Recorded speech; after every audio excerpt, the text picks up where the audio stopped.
The merciless Arizona sun beat down on the trail to Espiranza Valley in the summer of 1887.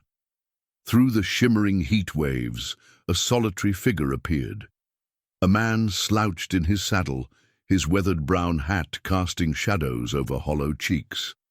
His chestnut mare moved with the weary gait of an animal that had traveled too many miles on too little feed. Cole pulled his hat lower as he entered the small frontier town. The main street stretched before him like a ribbon of dust, flanked by false-fronted buildings that housed the essential establishments of frontier life: Murphy's General Store, the Silver Dollar Saloon, Doc Harrison's medical practice, and the whitewashed church that anchored the community's moral center. Few people moved in the afternoon heat, but those who did paused to study the stranger.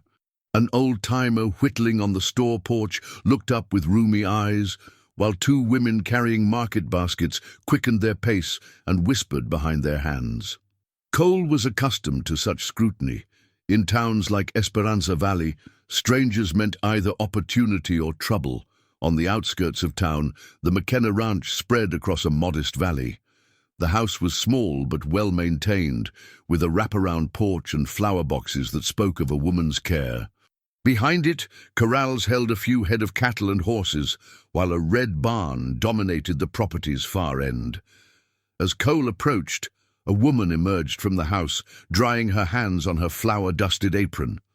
Sarah McKenna embodied everything the frontier demanded of its women: strength earned through hardship, auburn hair pulled back in a practical bun, and green eyes that could assess a man's character in moments.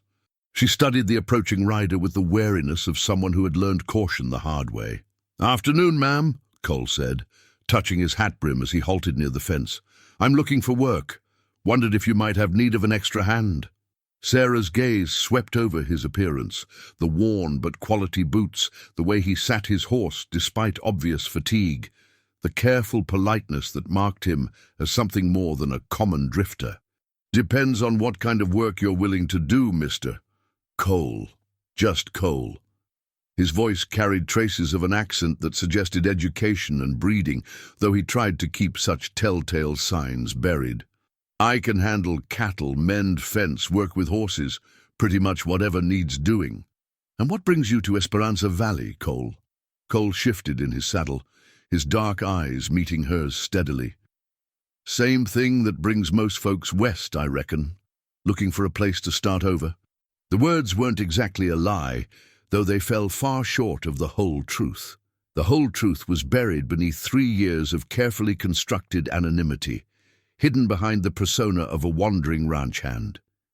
The truth was that he had once been Prince Alejandro Sebastián de Montemayor, heir to a kingdom that had stretched across vast territories of what were now Arizona, New Mexico, and northern Mexico. That kingdom was ash now, destroyed by a conspiracy of greed and ambition. His family had been murdered, his people scattered, his palace burned to the ground by men who saw his heritage as an obstacle to their expansion plans. For 3 years he had wandered the American frontier, carrying the weight of that loss like stones in his chest. A small face appeared at one of the house windows, a girl with bright red curls and green eyes like her mother's. Emma McKenna, 8 years old and filled with the frank curiosity of childhood, watched the stranger with unguarded interest. "I can offer meals and a place in the barn," Sarah said after a long moment of consideration. "Pays not much. $20 a month when I can manage it, but it's honest work." "That's more than fair, Mom. When would you like me to start?" "Dawn comes early here. You can stable your horse and get settled. Supper's in an hour." As Cole led his mare toward the barn, he caught sight of Emma at the window. She waved shyly, and despite the weight in his chest, he found himself waving back. There was something about children, their innocence, their capacity for trust, that could still reach the part of him that remembered being someone else. The barn was spacious and well-maintained, filled with the sweet smell of hay and grain. Cole found an empty stall and began the familiar ritual of caring for his horse. The work was soothing, requiring no thought, allowing his mind to drift despite his efforts to keep it anchored in the present. "Mama says you're going to work here." Cole turned to find Emma standing in the barn doorway, backlit by the golden light of late afternoon. She stepped inside with the fearlessness of a child raised on a ranch. "That's right. What's your name?" "Emma McKenna. This is our ranch." "Well, mine and Mama's. Papa died 2 years ago." Wait. The matter-of-fact way she delivered this information hit Cole harder than he expected. "I'm sorry to hear that." Emma shrugged with the resilience of childhood. "Mama says he's watching over us from heaven. Are you going to sleep in the barn?" "I am." "Mama put blankets up in the loft for you. She says you look hungry. Are you hungry?" Cole realized he couldn't remember his last proper meal. "I suppose I am." "Good. Mama makes the best stew in the whole territory." "That's what Papa used to say." Her face clouded briefly, then brightened. "Do you have a gun?" "Emma McKenna!" Sarah's voice carried sharp authority from the house. "Leave the man be and come set the table." Emma grinned at Cole. "I have to go. See you at supper." She scampered off, leaving Cole alone with his thoughts and the gathering shadows. As the sun began to set, painting the desert sky in brilliant oranges and deep purples, Cole climbed to the barn loft to examine his new quarters. It wasn't much, a corner with hay bales for furniture and horse blankets for bedding, but it was shelter, and it was honest. For a man who had once slept on silk sheets in a palace that no longer existed, it would more than suffice. He pulled a small leather pouch from his saddlebags and opened it with reverent care. Inside, wrapped in soft cloth, lay a ring of pure gold, set with a deep red stone that caught even the fading light. The royal seal of Montemayor, the last tangible proof of who he had been, the weight of responsibility and legacy that felt heavier than its precious metal. "Your Highness?" Cole spun, his hand instinctively moving toward his gun, but relaxed when he recognized the figure silhouetted in the barn doorway. Father Miguel Santos stood there, his white hair gleaming silver in the lamplight, his weathered face bearing the kindness and gravity of a man who had seen both the best and worst of humanity. "Father," Cole said, quickly closing the pouch and returning it to his bags, "I didn't know you were in Espiranza Valley." "I arrived this morning. The Lord works in mysterious ways, my son." The old priest stepped into the barn, his sandals making soft sounds on the straw-covered floor. "I heard there was a new hand at the McKenna Ranch. Imagine my surprise to discover it was you." Father Miguel was the only living soul who knew Cole's true identity. The priest had served as chaplain to the royal court of Montemayor and had barely escaped the massacre that destroyed Cole's world. Since then, he had wandered the territory much as Cole had, ministering to small communities and carrying the burden of shared secrets. "How long has it been?" the priest asked gently, settling onto a hay bale. 3 years, Cole replied, his voice barely above a whisper. 3 years since the palace burned, since my family died, since everything we knew turned to ash. And in all that time you've been running. I've been surviving." Father Miguel's eyes were compassionate but firm. "There's a difference, my son. Surviving is what animals do when winter comes. But you've been fleeing from who you are, from the responsibilities that survive even when kingdoms fall." Cole turned away, staring through the barn window at the McKenna house, where warm light spilled from the windows and the sounds of a family preparing for their evening meal drifted on the desert air. There has to be. What good is a prince without a kingdom? What purpose does a crown serve when there's no one left to rule? "Perhaps," Father Miguel said quietly, "the answer to that question is why the Lord has brought you here." Before Cole could ask what he meant, Sarah's voice called from the house. "Supper!" Father Miguel smiled, rising from the hay bale. "Go. Eat with them. Remember what it feels like to be part of a family, even if only for one evening. But know this, your time of running is ending whether you choose it or not." As the priest melted back into the gathering darkness, Cole stood alone in the barn, wrestling with fears that had kept him moving for 3 long years. In the distance, the McKenna house glowed like a beacon against the vast darkness of the Arizona night.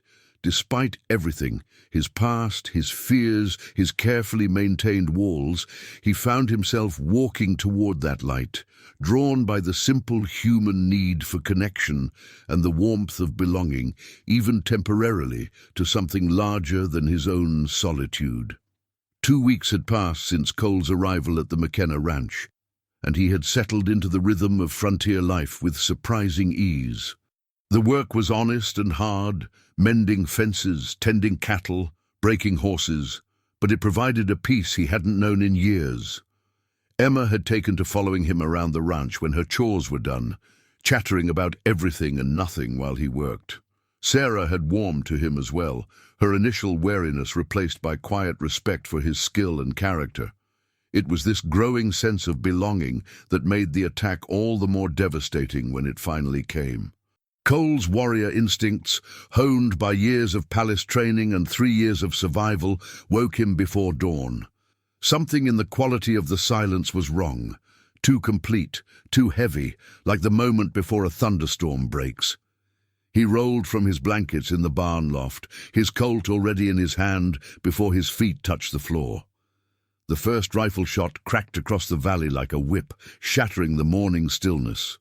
Through the barn window, Cole counted muzzle flashes from the ridge overlooking the ranch. 6 shooters, professionally positioned to cover all approaches to the house.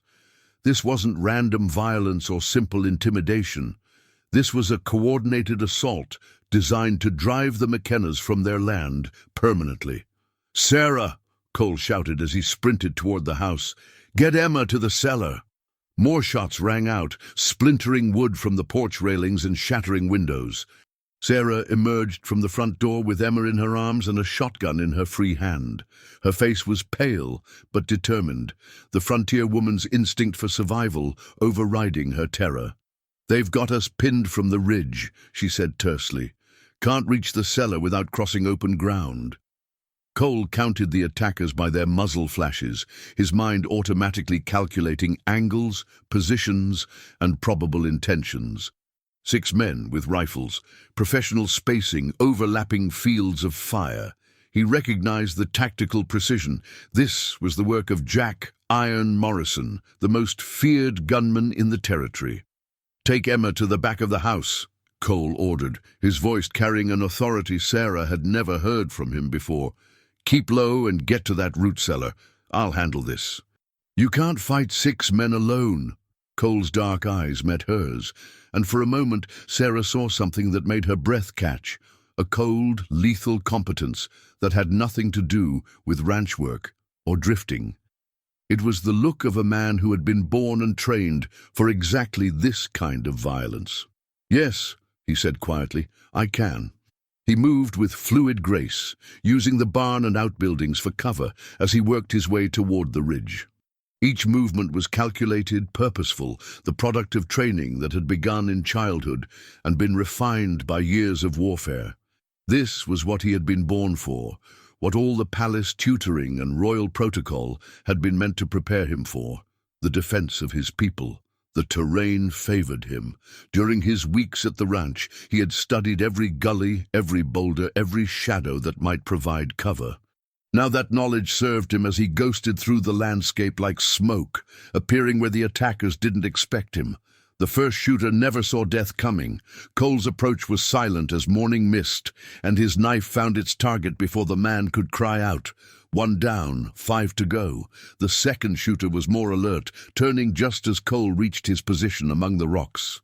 But Cole's Colt was already drawn, and the man's warning shout died in his throat as the prince's bullet found its mark with lethal precision. "Martinez is down!" One of the remaining shooters called out, his voice tight with sudden fear. "Someone's up here with us! It's that new hand!" Morrison's voice carried clearly in the morning air, cold and professional even in crisis. "The one working for the McKenna woman!" "How's one man doing this?" another voice demanded, high and strained. "Because he ain't just one man," Morrison replied grimly. "Fan out. Don't let him get behind us again." But Cole was already behind them, moving like a predator through terrain he had memorized down to every stone and shadow. The third shooter fell to a shot, fired from what seemed an impossible angle. The bullet coming from behind a boulder the gunman had thought was empty. Now the attackers were truly afraid. They had come expecting to terrorize a defenseless woman and child, not to face a man who fought like a force of nature. Their careful positions became traps, as Cole used their own tactical deployment against them. The fourth man died without ever seeing his killer, a victim of Cole's ability to appear and disappear like a desert ghost. Now it was down to Morrison and one terrified gunman. Better odds, but infinitely more dangerous opponents. Cole positioned himself behind an outcropping of red sandstone, his breathing controlled, his mind crystalline with focus. Below, he could see Sarah and Emma huddled in the root cellar, safe for the moment but vulnerable if any of the attackers broke through his defense. "I know you can hear me," Morrison called out, his voice echoing off the rocky walls. "I don't know who you are, mister, but you picked the wrong fight. Come out now, and maybe we can work something out." Cole remained silent, letting Morrison's own voice betray his position. The gunman was nervous now, his professional confidence shaken by the systematic destruction of his team. "Last chance," Morrison shouted, desperation creeping into his tone. "Show yourself, or we start putting bullets into that house, into that woman and her little girl." That threat crystallized everything for Cole. The moment Morrison made it clear he would target innocents, any remaining doubt about what needed to be done vanished like morning mist. Cole rose from behind the rocks like an avenging angel, his Colt steady in his hand. Morrison spun toward him with the speed of a striking rattlesnake, but years of palace training and 3 years of survival had honed Cole's reflexes to superhuman sharpness. 2 shots rang out almost simultaneously, the sound echoing across the valley like thunder. Morrison's bullet sparked off the rock, inches from Cole's head, but Cole's shot found its mark, punching through the gunman's chest and spinning him around. Morrison fell to his knees, blood spreading across his black shirt like spilled wine. He looked up at Cole with something like amazement in his dying eyes, recognition flickering there. "I know you," he gasped, his voice barely a whisper. "Seen you before, somewhere." "No," Cole said quietly, walking toward the fallen man. "You've never seen me before." But even as he spoke the words, he knew they weren't entirely true. Morrison had seen something, not Cole the drifter, but the prince beneath the disguise. The training, the bearing, the cold competence of a man born to command and trained from childhood in the arts of war. The last shooter, a young man barely out of his teens, dropped his rifle and raised his hands, his face white with terror. "Don't shoot! I give up! Please!" Cole looked at the boy's terrified features and felt a wave of weariness wash over him. So much death, so much violence. When would it end? "Get on your horse and ride," Cole said, his voice carrying the weight of absolute authority. "Tell whoever sent you what happened here. Tell them that Espiranza Valley is under protection now." The boy didn't need to be told twice. He scrambled for his horse and rode off in a cloud of dust, leaving only silence and the acrid smell of gunpowder in the morning air. As Cole stood among the bodies of Morrison's men, he heard the sound of approaching hoofbeats. Father Miguel appeared first, riding hard from town with Dr. Harrison and several other men behind him. "We heard the shooting," the priest said, swinging down from his horse. "Are you hurt?" "No, but Morrison and his men won't be bothering anyone else." Father Miguel's experienced eyes swept over the scene, taking in the bodies, the evidence of professional violence efficiently applied. 5 men, all armed, all experienced gunfighters, and you dealt with them alone. Someone had to. Doctor Harrison was examining the bodies with medical thoroughness. "These are clean kills," he reported. "Professional work, military precision." The townsman looked at Cole with new eyes, not the eyes of people seeing a drifter, but the eyes of people confronting someone they didn't quite understand. Tom Bradley, a rancher from the north end of the valley, spoke what they were all thinking. "Where did you learn to fight like this? This isn't cowboy shooting. This is something else entirely." Cole felt the walls closing in around him. Every question brought him closer to revelations he wasn't ready to make. But before he could formulate an answer, the sound of approaching hoofbeats announced new arrivals that would change everything. Cornelius Blackwood rode into the ranch yard with an escort of 6 well-dressed men, his expensive black suit immaculate despite the early hour and desert dust. He was exactly as Cole remembered from 3 years ago, tall, elegant, with silver hair and cold blue eyes that missed nothing. The man who had helped orchestrate the destruction of Montemayor sat his horse like an emperor surveying his domain. Cole's hand dropped instinctively toward his gun, but Father Miguel's warning touch on his arm stopped him. Too many witnesses, too many complications that would follow such direct action. Blackwood's calculating gaze swept over the scene, noting the bodies being loaded onto a wagon, the bullet holes in the ranch buildings, the grim faces of the assembled townspeople. When his eyes finally settled on Cole, something flickered in those cold depths. Not recognition exactly, but a sense of familiarity that set alarm bells ringing in the railroad magnate's mind. "Mrs. McKenna," Blackwood said, his voice smooth as aged whiskey and twice as dangerous. "I'm terribly sorry to hear about this unfortunate incident. Violence has no place in civilized business negotiations." "Your men started the shooting," Sarah replied firmly, her shotgun still in her hands. "We just finished it." Blackwood's smile was razor-thin and utterly without warmth. "My men? I'm afraid you're mistaken, madam. Mr. Morrison was an independent contractor, not in my direct employ. If he chose to act outside the bounds of law and decency, that's regrettable, but hardly my responsibility. It was a carefully constructed lie that would stand up in any territorial court." Blackwood had not survived decades in the railroad business by leaving himself vulnerable to legal consequences. That evening, the hotel dining room felt like a stage set for the final act of a deadly play. Cornelius Blackwood sat at his usual corner table, his back to the wall in the position of a man who had made many enemies during his rise to power. He had changed from his traveling clothes into an evening suit that probably cost more than most families saw in a year. Cole entered the room, feeling the weight of destiny settling on his shoulders like a familiar cloak. The careful anonymity he had maintained for 3 years was crumbling, and there would be no rebuilding it after tonight. "Cole," Blackwood said as he approached, his voice carrying subtle mockery, "or would you perhaps prefer Your Highness?" The words hit like a physical blow, but Cole's face remained impassive as he took the seat across from the railroad magnate. Years of royal training had taught him to show nothing when everything was at stake. "I don't know what you're talking about." "Of course you don't." Blackwood poured wine from an expensive bottle, his movements deliberate and confident. "Just like you don't know why a simple ranch hand fights with the precision of a man trained from childhood in the arts of war. Just like you don't know why your Spanish carries the cultured accent of noble courts rather than village cantinas." Blackwood leaned back in his chair, studying Cole's face like a scientist examining a particularly fascinating specimen. "Tell me, do you ever dream of palaces burning, of royal gardens turned to ash, of a kingdom that once stretched from the Sonoran Desert to the Colorado River?"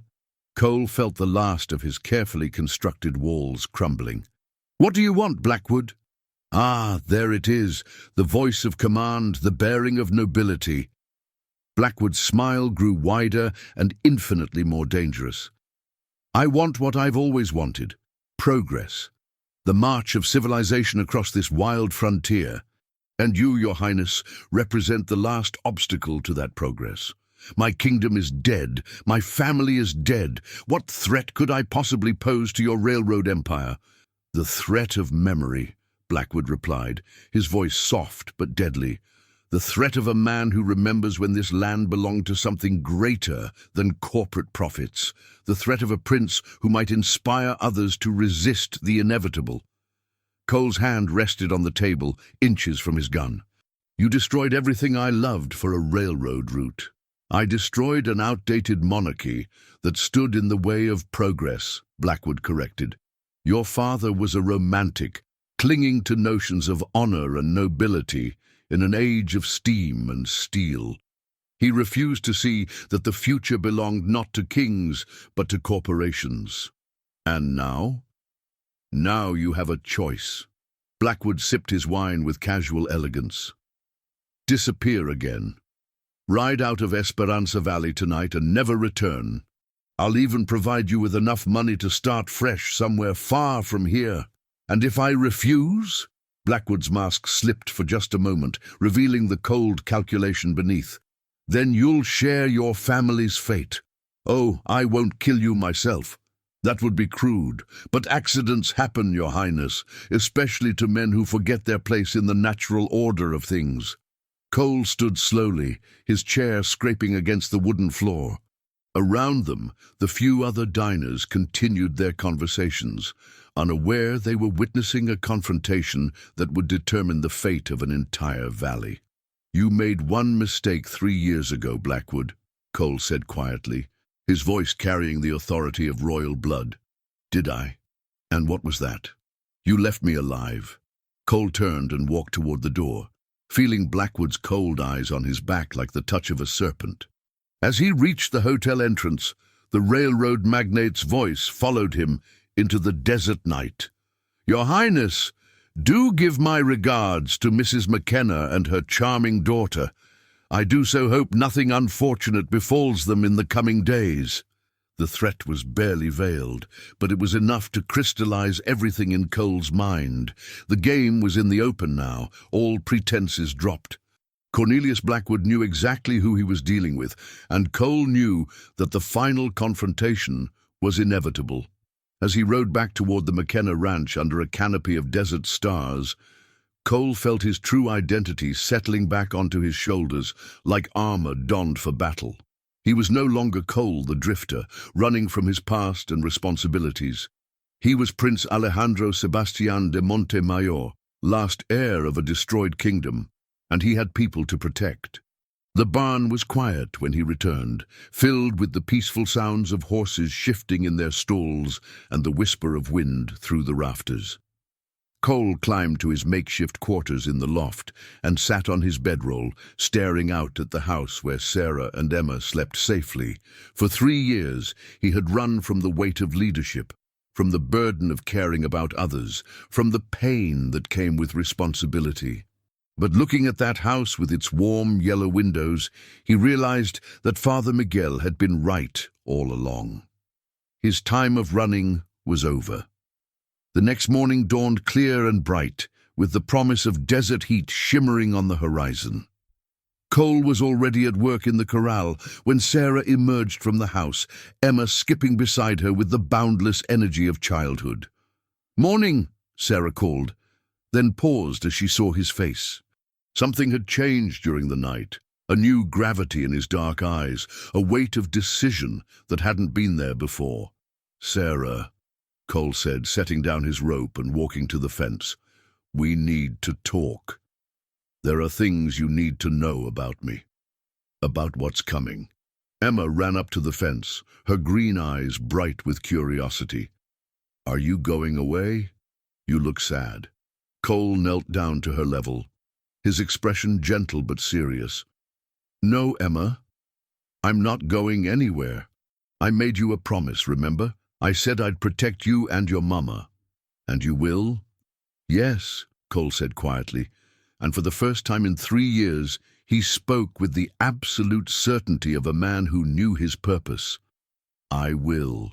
That afternoon, as storm clouds gathered on the horizon and the wind began to carry the distant sound of an approaching train, Cole called together the leaders of Espiranza Valley. In the small church where Father Miguel had first tried to organize resistance, he stood before the assembled ranchers and townsfolk and finally told them the truth. "My name," he said, his voice carrying clearly through the sacred space, "is not Cole. I am Prince Alejandro Sebastian de Montemayor, last heir of the kingdom of Montemayor, which once stretched across much of what is now the American Southwest." Aye. The silence that followed was profound, broken only by the whisper of wind through the church windows. 3 years ago, my kingdom was destroyed by a conspiracy of American businessmen and corrupt Mexican officials. My family was murdered, my people scattered, my palace burned to the ground. The man leading that conspiracy was Cornelius Blackwood. Dr. Harrison was the first to speak. "Why are you telling us this now?" "Because Blackwood knows who I am, and he's coming for this valley with everything he has. Not just to build his railroad, but to eliminate the last symbol of resistance to his vision of progress." Tom Bradley stood up, his weathered face grim. "What are you asking of us?" Cole looked around the room, meeting the eyes of men and women who had built something precious in this harsh land. "I'm asking you to stand with me. Not because I'm a prince. That title died with my kingdom, but because this is our home and some things are worth fighting for." Sarah rose from her pew, Emma's small hand clasped in hers. "What about my daughter? What about all our children?" "That's exactly why we have to fight," Cole replied, "so they can grow up free in a place where corporate power doesn't rule everything." As the meeting continued into the evening, plans took shape. Weapons were gathered, watch schedules organized, escape routes planned. By the time the people of Espiranza Valley left the church that night, they were no longer isolated ranchers and townspeople. They were an army, and they had found their prince. The train whistle sounded again in the distance, closer now, carrying with it the promise of the final battle for the last free kingdom of the American West.